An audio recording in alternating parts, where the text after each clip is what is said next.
Mani nasema So kama ilivyo kawaida muda wote ambao nimekuwa nikikuonyesha kwa habari ya mashine kali kabisa ya kisasa Kubota, kuna mtu alikuwa anajiuliza anazungumza na nani, anamuelewesha nani? Bahati nzuri niko na wanangu kibao ambao wako hapa wamekuja kujifunza kwa habari ya mashine kama hii. Kama ambavyo unajua nimekuwa nikifanya shamba tu wa kibao na nikienda na watu wengi kujifunza kwa habari ya shamba. Leo niko na namba kubwa ya watu, wazee kwa vijana, wote wanapenda kwa habari ya kilimo na leo wanataka kujua kwa habari ya Kubota. Sasa jambo la kwanza jamani, nimewaletea nije niwaonyeshe mashine hii aina ya Kubota. Mtu mwingine anaweza akajiuliza kwa nini tumekuja kuwaonyesha mashine ya Kubota original? Kwa sababu hivi tunavyozungumza, mimi nimekuwa mkulima kwa miaka kama 15 na nimetumia zana za aina tofauti tofauti.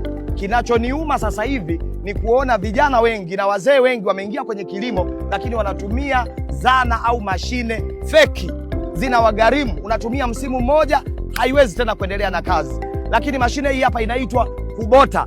Hii ndiyo mashine original ya mashine zote unazijuaga zinafanana na hii. Hii ndiyo baba lao. Hii ni nini? Hii ndiyo baba lao, inaitwa Kubota. Tuko na watu wengi wanabebesha majina yanayofanana na Kubota. Ukiona jina lolote limechanganywa, limeanzia mwisho Batoku, Kwekwetu, Boboka, ujue hiyo ni feki. Mashine original inaandikwa Kubota. Niwasimulie kuhusu bei. Ukitaka kujua hii mashine ni original au feki, angalia bei inayouzwa. Hii hapa Kubota original leo ukienda kuinunua kwa wauzaji original, kwa wauzaji waliothibitishwa, bei yake itakuwa ni milioni 11,900,000. Shingapi? Lakini ukisikia Kubota imebadilishwa jina, unasikia mtu anasema tunauza milioni 6. Kimbia! Tunauza milioni 8,500. Toka mbio. Kwa nini nakwambia hivyo? Kwa sababu mimi nimelima na watu ambao walikuja na mashine inayofanana na yangu. Walilima msimu mmoja, msimu uliopita ilibidi warudi dukani tena kununua. Hizo walizokuja nazo kulima walinunua za milioni 7,500,000. Kwa hiyo kwa miaka miwili walispendi milioni 7,500,000 mara mbili ni shingapi? Ni milioni 14. Tuliotoa milioni 11,900,000. Huu ni msimu wa 4. Chuma inaendelea kupiga kazi.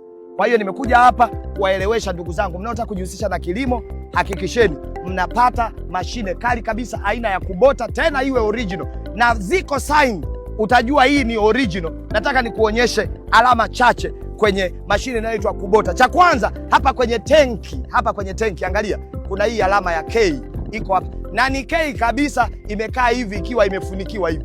Kuna watu nao wameweka kaalama hapa, lakini K imekaa kama U, sijui imekaa kama M, haijulikani imekaaje. Hiyo ya uongo. Lakini angalia taa yake ilivyo, ni kama jicho. Unaona? Imekaa kama jicho la robot. Hii ndiyo Kubota original. Kama haitoshi, unapoenda kununua Kubota original, angalia hapa kuna sign ya K iko hapa. Umeona? Sign ya K iko hapa. Hii ni kukuonyesha kama hiyo chuma ni original. Kama hiyo bado haitoshi, kwenye hii wheel hii inayozungusha mkanda lazima kuwe na alama ya K hii hapa. Hiyo ujue mwanawane ni Kubota original. So unapotaka mashine kali kama hii, nakwambia yale malocation ambayo mimi naenda kununua vitu vyangu, nenda moja kwa moja kwa watu wanaitwa Agricom, nenda kwa watu wanaitwa Zana Bora. Ukiona kuna mtu anauza Kubota anaitwa Masanja, kimbia! Toka mbio! Hana vifaa original, hajaidhinishwa. Lakini unaponunua kwa Agricom na Zana Bora, ndio dealers walioidhinishwa kwa ajili ya uuzaji wa Kubota ndani ya nchi ya Tanzania. Wana vibali, wana vyeti vyote, na utapata chombo salama, na wanaweza kukuhakikishia uhakika wa spare za mashine hizi kutoka kwao. Wako watu leo wamenunua mashine ambazo jina limebadilishwa. Wanaogopa kuweka lote Kubota, kwa hiyo wanalichakachua jina. Walivyonunua hivyo vyombo vilivyoharibika, spare zake hadi hivi tunazungumza hazijapatikana.